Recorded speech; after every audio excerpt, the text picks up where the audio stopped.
YouTube ఛానల్లో మీ వ్యాపార ప్రకటనల కోసం 9154949554కి కాల్ చేయండి. Hello everyone, welcome to KTV Telugu. Telangana Lok Sabha ఎన్నికల ఫలితాలను బట్టే రేవంత్ రెడ్డి ప్రభుత్వం మనుగడ ఉంటుందని రాజకీయ వర్గాలు ఓ అంచనాకొచ్చాయి. ఇప్పుడు ఫలితాలు వచ్చాయి. కాంగ్రెస్ తిరుగులేని విజయం సాధించకపోయినా సరే ఆ పార్టీ ప్రభుత్వానికి వచ్చే నష్టమే లేదన్న అభిప్రాయం బలంగా వినిపిస్తోంది. దీనికి కారణం బీజేపీతో సమానంగా సీట్లు తెచ్చుకోవడమే కాదు, కేంద్రంలో బీజేపీకి సంపూర్ణ మెజారిటీ రాకపోవడం కూడా ఓ కారణం. ఈ విషయంలో రేవంత్ రెడ్డి అదృష్టవంతుడని అనుకోవచ్చు.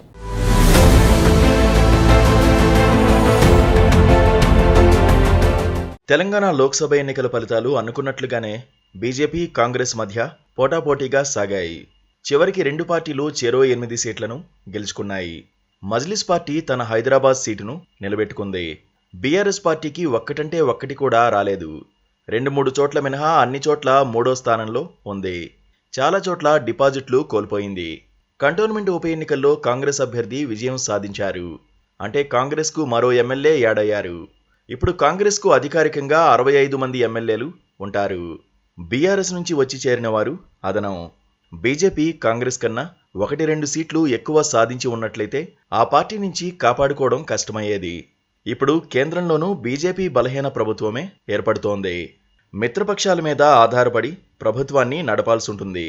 అందుకే వారు తెలంగాణ ప్రభుత్వం జోలికి వచ్చే అవకాశం లేదు.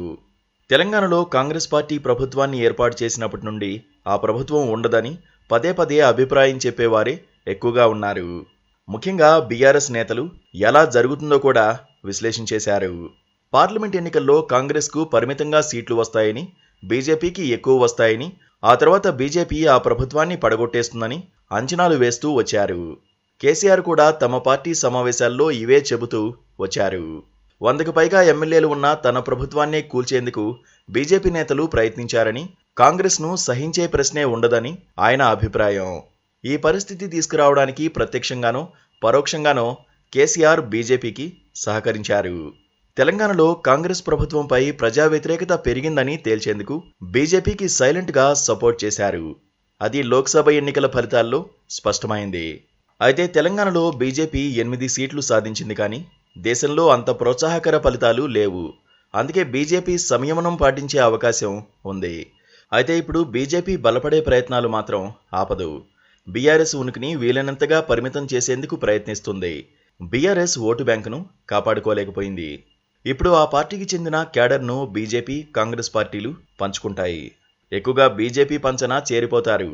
ఎందుకంటే మరో 2-3 ఏళ్ల తర్వాతైనా కాంగ్రెస్కు ప్రత్యామ్నాయంగా నిలబడే పార్టీగా బీజేపీనే చూస్తారు. అందుకే ఆ పార్టీలో చేరిపోతారు. బీఆర్ఎస్ బలహీనపడుతుంది. క్రమంగా బీఆర్ఎస్ స్థానాన్ని బీజేపీ ఆక్రమిస్తుంది. ఎమ్మెల్యేల చేరికలతో అసెంబ్లీలోనూ ప్రతిపక్ష స్థానానికి బీజేపీ చేరినా ఆశ్చర్యపోవాల్సిన అవసరం ఉండదు.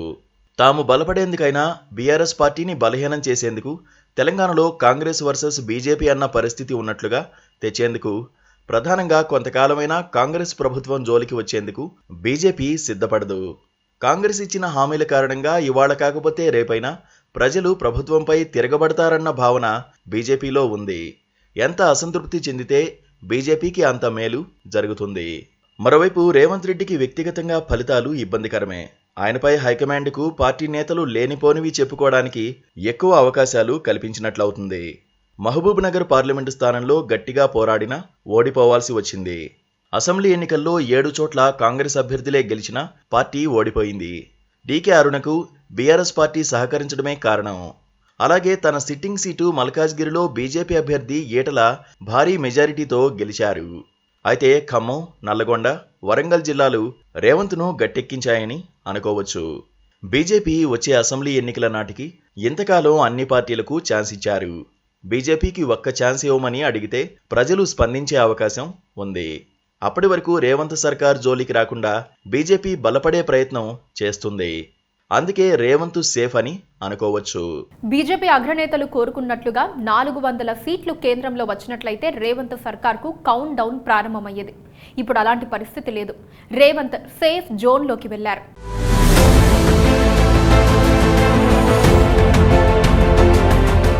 Please subscribe to Please subscribe to KTV Telugu. KTV Telugu KTV Telugu. KTV Telugu channel.